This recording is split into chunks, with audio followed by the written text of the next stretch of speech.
Og start nu. 3. Okay. Er I klar? Godt.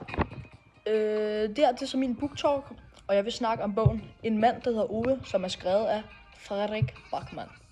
Og det er en rigtig god bog. Super dejlig bog. Jeg vil lige kort give et lille resumé.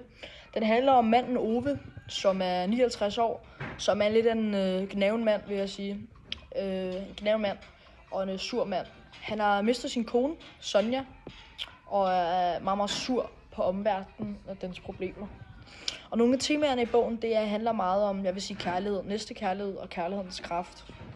I det, at jo længere man kommer hen i bogen, jo mere gnaven bliver han af kærlighed.